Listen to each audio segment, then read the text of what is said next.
Assalamualaikum warahmatullahi wabarakatuh.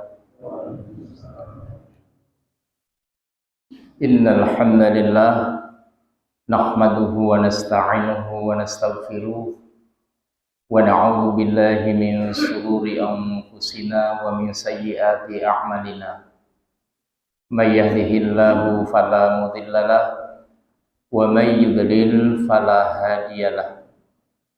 Asyhadu an la ilaha illallah wahdahu la syarikalah wa asyhadu anna Muhammadan abduhu wa rasuluhu la nabiyya wa rasula ba'dah. Allahumma salli wa sallim wa barik ala Muhammad wa ala alihi wa ashabihi wa man tabi'ahum bi ihsanin ila yaumil qiyamah. Wa qala Allah ta'ala fi kitabihil karim, A'udzu billahi minasy syaithanir rajim. Bismillahirrahmanirrahim. Ya ayyuhalladzina amanu taqullaha haqqa tuqatih wa la tamutunna illa wa antum muslimun. Al-ayat. Amma ba'd.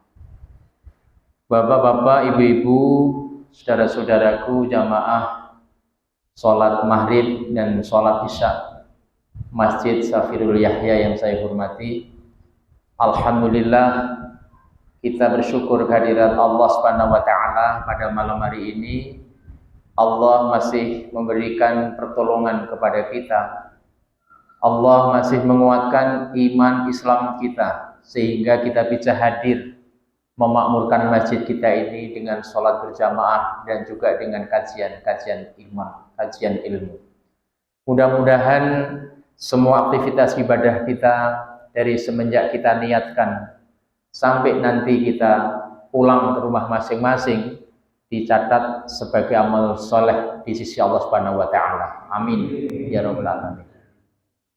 Salawat dan salam Allah tetapkan atas baginda Rasulullah Muhammad sallallahu alaihi wasallam, kepada keluarga, para sahabat dan kita sekalian yang senantiasa istiqomah di dalam mengikuti sunnah-sunnahnya ila yaumil qiyamah. Amin. Bapak-bapak, ibu-ibu dan saudara-saudara sekalian, malam hari ini mari bersama-sama kita saling mengingatkan dalam kebenaran dan ketakwaannya dengan mengkaji ayat-ayat Al-Quran. Karena memang diakui atau tidak, kita ini waktunya banyak yang tersia-siakan ketimbang kita menggali kandungan Al-Quran. Apalagi kalau tidak ada kajian, nggak ada pengajian, mungkin malah bisa saja kita bertahun-tahun sampai mendekati ajal tidak memahami isi kandungan Al-Quran. Padahal Al-Quranul Karim itu sebagai petunjuk selamat tidaknya kita di dunia, selamat tidaknya kita di akhirat, ya kuncinya di Al-Quran ini gitu. Makanya di ayat-ayat awal ketika kita membaca ayat-ayat Al-Quran, Allah permaklumkan Bismillahirrahmanirrahim, Dzalikal kitab la raiba fih hudan lil muttaqin. Hudan lil muttaqin itu kitab Al-Quran sebagai petunjuk. Petunjuk adalah arah yang mengarahkan kita biar tidak tersesat. Bagi siapa? Bagi orang yang bertakwa, Pak. Jadi kalau orang itu memang tidak ada nilai ketakwaannya, walaupun punya Quran juga nggak akan tertunjuki. Nah, untuk sampai kepada petunjuk, Quran harus dipelajari, dikaji isi kandungannya. Dan kemudian kalau kita rujuk kepada ayat yang lain, Syahrul Ramadan alladzi unzila fihil Qur'an hudal linas wa bayyinat minal huda wal furqan. Jadi bulan Ramadan Allah turunkan Al-Quran sebagai petunjuk bagi manusia, hudal linas wa bayyinat minal huda wal furqan, dan sebagai penjelas, petunjuk dan pembeda. Jadi orang yang tidak menekuni isi Al-Quran, ya dia tidak akan mendapatkan petunjuk. Jadi hidupnya salah, Pak. Bu. Karena itu mari waktu singkat ini kita gunakan untuk mengkaji beberapa ayat Al-Quran. Mudah-mudahan nanti kita terterangi jalan kita menuju kampung yang sesungguhnya, yaitu kampung akhirat. Bapak Ibu yang dirahmati Allah, ayat yang akan kita kaji ada dalam Quran surat Ali Imran, surat yang ketiga. Nanti bisa bapak-bapak dan ibu-ibu ulang kembali di rumah dari ayat 14, 15, 16, 17. Ya, sebetulnya itu satu paket ayatnya. Ini ayat-ayat menjelaskan tentang apa, Bapak Ibu? Jadi ayat-ayat yang saya sebutkan tadi itu menjelaskan tentang ya pandangan manusia terhadap dunia ini, ya. Pandangan kita terhadap dunia ini, kemudian dibandingkan dengan kehidupan yang lebih baik daripada di dunia ini. Jadi Allah Subhanahu wa Ta'ala itu sudah memahamkan kepada kita, memberitahu gitu, bahwa sesungguhnya kalian tuh begini itu Allah ngasih tahu. Kok Allah ngerti? Allah yang menciptakan kita. Apa sesungguhnya yang disenangi manusia, Allah ngerti. Dan kita tidak bisa pungkiri, orang yang beriman ya seperti itu, yang tidak beriman seperti itu. Tapi nanti bedanya pada ayat ke-15, ke-16 dan 17. Bedanya di situ. Misalnya ayat 14 ini sudah sebagian insya Allah hafal. Ketika Allah mengabarkan kepada kita bahwa manusia seperti kita ini tidak bisa kita pungkiri, mesti mencintai hal-hal yang akan kita sebutkan nanti. A'udzu billahi minasyaitonir rajim. Bismillahirrahmanirrahim. Zayyina lin-nasi hubbush syahawati minan nisa'i wal banin wal qanatiril muqantarati minadh dhahabi wal fiddah wal khairil musawwamati wal an'am wal harth. Dzalika mata'ul hayati dunya. Ya, ini di ayat yang ke-14 ya. Jadi saya ulang sekali lagi, Allah Subhanahu wa Ta'ala memberitahu kepada kita, zayyina lin-nasi hubbus syahawati minan nisa wal banin wal qanatiril muqantarah minadh dhahabi wal fiddah wal khailil musawwamah wal an'am wal harth. Ada 6. Sungguh telah dijadikan indah dalam pandangan manusia. Syahwat itu artinya indah, yang indah-indah, yang menyenangkan. Sungguh sudah dijadikan dalam pandangan manusia hal-hal yang menyenangkan dirinya. Apa itu? 1, minanisa, wanita atau istri. Orang yang normal, laki-laki, dia pasti senang perempuan, istri. Makanya kita menikah. Ya. Berdosa tidak. Allah ngasih tahu itu sama kita. Yang kedua yang kita senangi wal banin, anak-anak keturunan. Makanya sampai ada yang kadang-kadang kita membangga-banggakan anak. Nggak ada orang tidak suka dengan anak, mesti dia menanti kelahiran anak. Wal qanatiril muqantarah, perhiasan yang bermacam-macam, minadh dhahab wal fiddah, baik itu bentuknya emas maupun perak. Ayo ibu-ibu yang di belakang, saya kira kalau ditanya mau nggak, seneng nggak dengan gelang, cincin, kalung emas? Senang. Berdosa tidak, Allah kasih tahu itu, Pak. Ya. Itu fitrah, Pak. Apalagi wal khailil musawwamah, tunggangan-tunggangan atau kuda-kuda yang terpilih. Jadi kalau orang dulu itu bapak-bapak, ibu-ibu ya, itu kendaraan yang paling bikin gengsi itu kalau punya kuda. Kuda yang gagah itu, bulunya merah itu, tinggi besar, berotot, larinya kenceng itu kuda pilihan. Ya. Kalau sekarang bukan kuda, sekarang bentuknya mobil. Ya. Ada yang mereknya Innova, ada yang mereknya Pajero, ada yang mereknya Fortuner, macam-macam. Ya. Jadi bentuknya berubah. Wal an'am, dan mereka juga senang terhadap hewan-hewan ternak.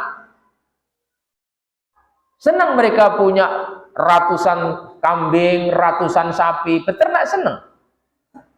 Wal harth, dan mereka juga senang terhadap sawah dan ladang.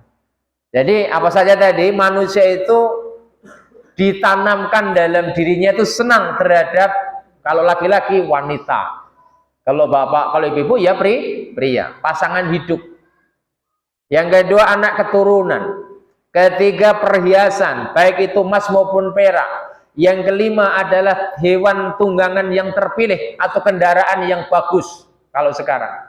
Berikutnya adalah hewan ternak, piaraan, dan terakhir adalah sawah dan ladang. Dzalika mata'ul hayati dunya, dan itu semua adalah hiasan dunia. Itu hiasan dunia. Gak ada yang mengingkari ini, jamaah rahimakumullah. Semuanya senang gitu. Kemudian Allah katakan di penghujung ayat, ya, wallahu 'indahu husnul ma'ab, dan di sisi Allah lah nanti tempat kembali. Nah, ini berita pertama yang menyatakan bahwa manusia siapapun mereka itu, termasuk saya dan Bapak Ibu, punya watak, punya naluri senang terhadap urusan-urusan dunia. Allah mesti benar, Allah yang menciptakan kita kok. Nggak mungkin kita bisa mengingkari, oh enggak, saya nggak suka kok mobil, siapa bilang? Saya nggak suka kok istri, buktinya nikah. Saya nggak suka dengan anak, buktinya pada punya keturunan. Saya nggak suka emas, buktinya sampai nyicil habis panen kopi, ngumpulin baru beli emas. Tandanya seneng kan itu. Tapi Bapak Ibu, di ayat di bawahnya ayat 15, tolong diresapi betul ini. Allah panggil gini, Kul, hei Muhammad, setelah aku beritakan kepada kalian tentang kesenangan manusia, katakan kepada mereka. Suruh ngatakan apa? Unabbiukum bi khairin min dzalikum.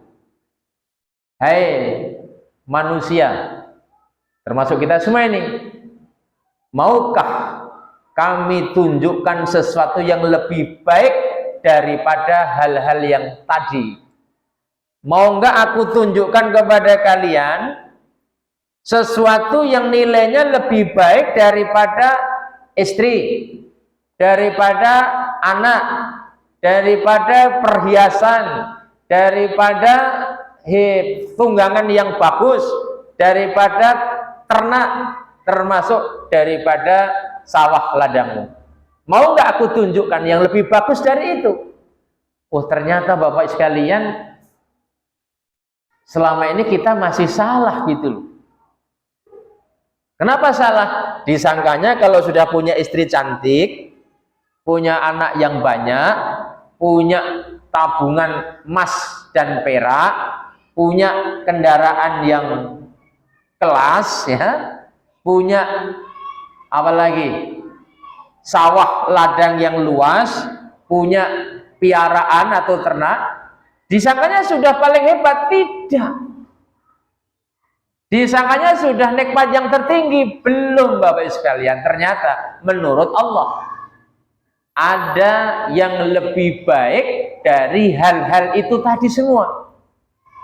Makanya Allah memerintahkan Rasulullah supaya menyampaikan kepada kita, Qul a'unabbiukum bi khairin min dzalikum. Maukah kalian kami tunjukkan yang lebih bagus daripada 6 perkara tadi? Lah apa itu? Orang yang 6 tadi saja kalau kita miliki sudah senang betul kok kita. Tapi ternyata masih ada yang lebih bagus dari itu. Apa kata Allah? Simak baik-baik. Lilladzina taqaw 'inda rabbihim jannatun tajri min tahtihal anhar khalidina fiha wa azwajum mutahharatun wa ridwanun minallah. Wallahu basirum bil ibad. Apa sesuatu yang melebihi kebaikan daripada 6 perkara tadi? Kata Allah Ta'ala, lilladzina taqaw 'inda rabbihim, bagi orang-orang yang bertakwa kepada Tuhan mereka. Berarti nilai yang lebih bagus daripada dunia tadi itu adalah ketakwaan hamba-hamba Allah. Lu ngapain punya istri kalau nggak bertakwa? Ngapain punya anak kalau tidak bertakwa? Ngapa kita punya simpenan emas dan perak kalau didapat dengan cara yang tidak bertakwa?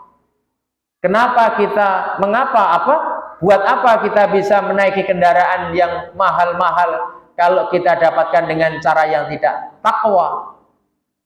Buat apa kita punya ternak banyak tetapi didapatkan dengan cara tidak takwa? Dan apa hebatnya punya sawah ladang yang luas tetapi tidak didapatkan dengan cara yang tidak takwa? Jadi sesungguhnya ada sesuatu yang nilainya lebih baik daripada pernik-pernik dunia tadi, yaitu lilladzina taqaw 'inda rabbihim, bagi orang-orang yang bertakwa kepada Tuhan mereka. Apa balasannya?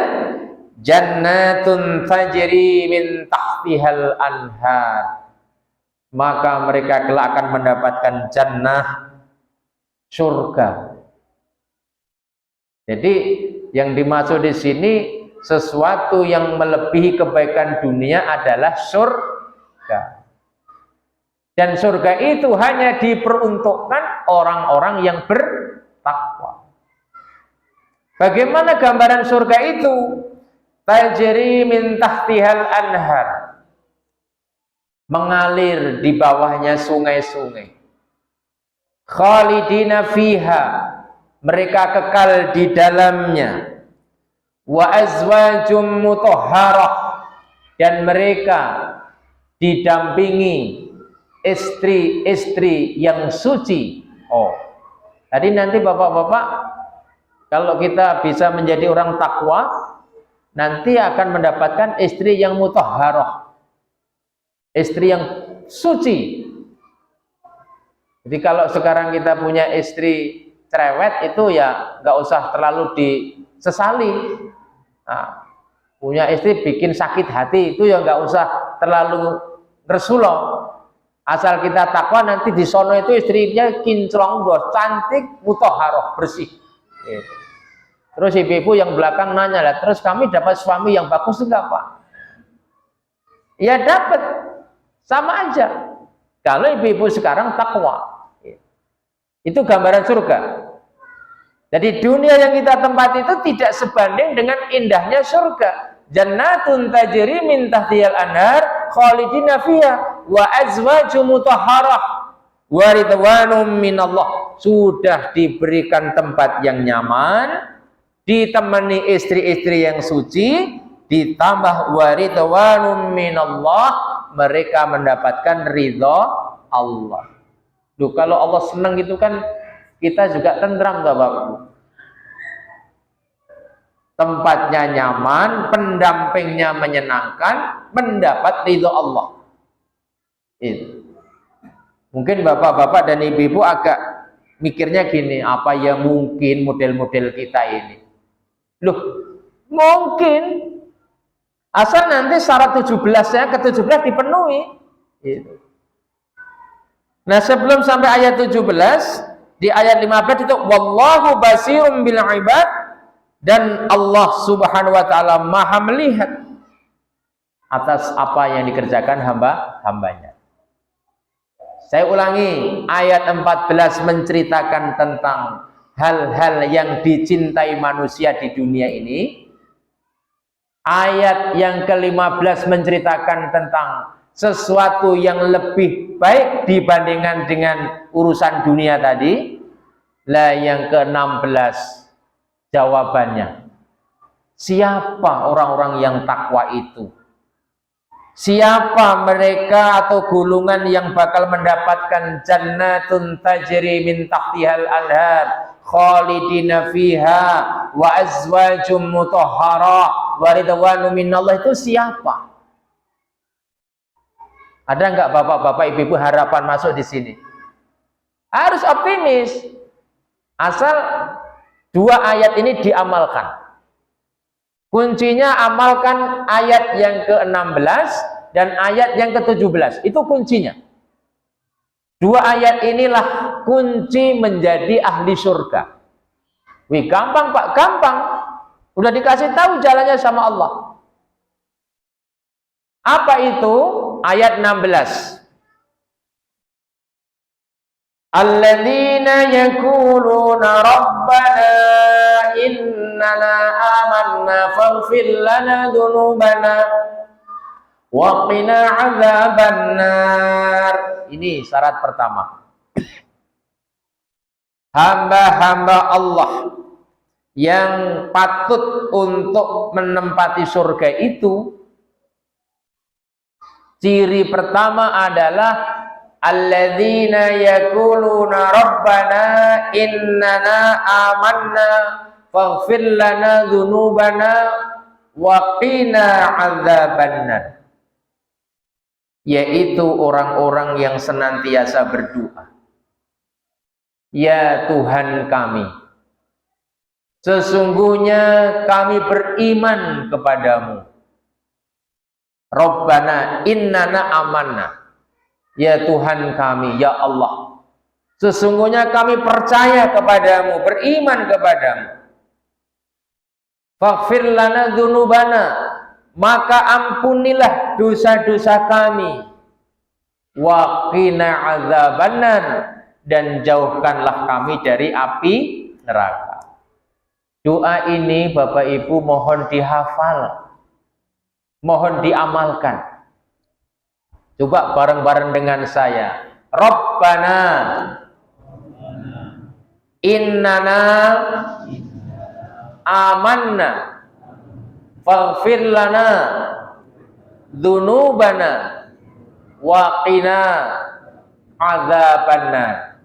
Jadi di samping doa-doa yang selama ini sudah Bapak Ibu baca, doa ini mohon ditambahkan.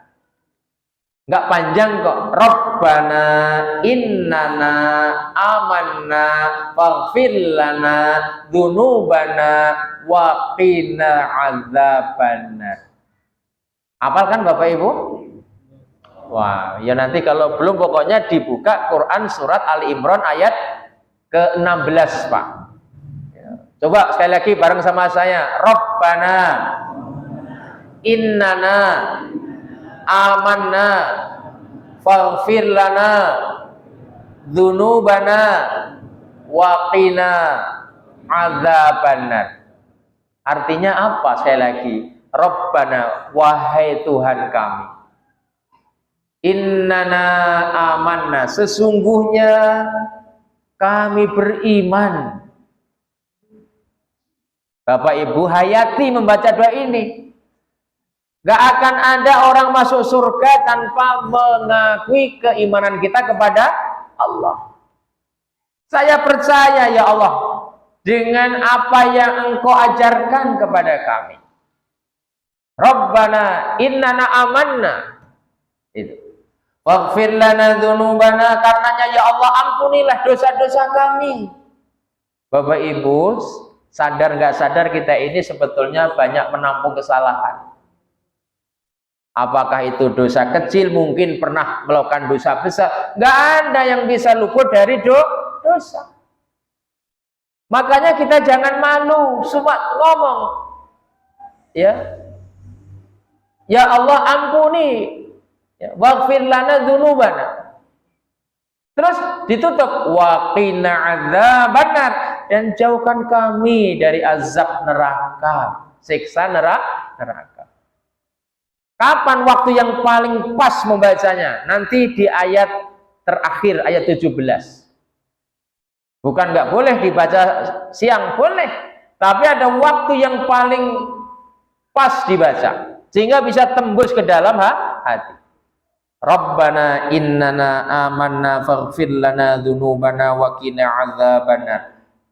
Ibu bapak kalau ingin merasakan kekuatan sebuah doa, usahakan mengetahui tentang isi kandungannya, terjemahnya, sehingga antara yang diucapkan bisa nyambung ke dalam hati. Banyak orang berdoa tetapi tidak masuk ke hati. Kenapa? Nggak ngerti yang diminta apa. Makanya ada orang berdoa kelihatannya nemen, tapi sambil ngantuk, sambil goyang-goyang, begitu aja, kamu minta apa? Nggak ngerti, pokoknya yang penting berdoa. Nah, hampa doanya. Itu cara untuk menghayati sebuah permohonan. Ini jalan pertama. Ini ahli surga, yaitu orang-orang yang selalu menyatakan dirinya mengimani Allah tanpa ada paksaan.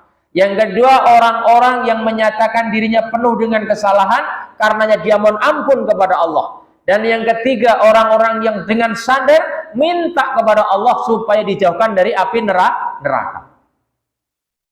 Rugi kalau nggak hafal dua ini, jamaah rahimakumullah. Nah, kemudian syarat amalan lain sebagai ahli surga di ayat ke-17.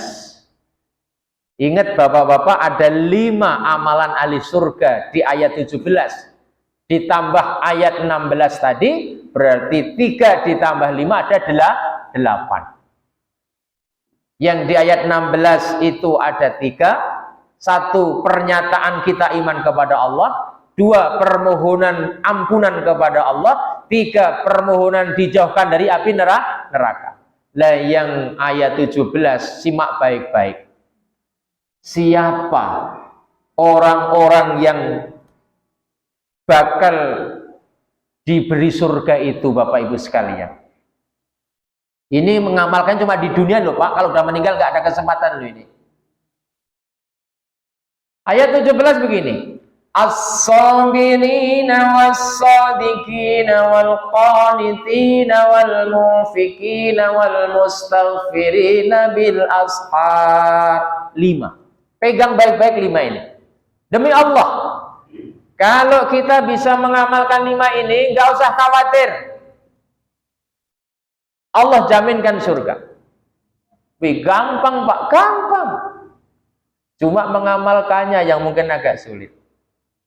Memang apa isinya kelima itu? 1, as-sabirin was-sadiqin wal-qanitin wal-munfikin wal-mustaghfirina bil ashar. 1, amalan ahli surga itu adalah as-sabirin, orang-orang yang sabar.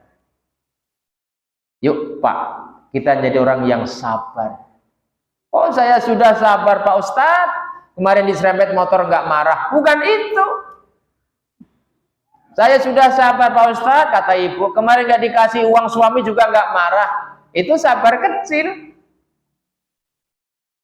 Sabar itu bapak-bapak ada beberapa sifat, beberapa bentuk. 1, namanya as-sabru fil ibadah, sabar di dalam mentepati waktu ibadah. Ketika waktu sholat datang, orang dikatakan sabar kalau dia segera sholat. Jadi kalau Anda sudah dengar azan kok masih jemur kopi, wah itu belum sabar itu Pak. Ini yang berat. Waduh, kalau itu berat Pak.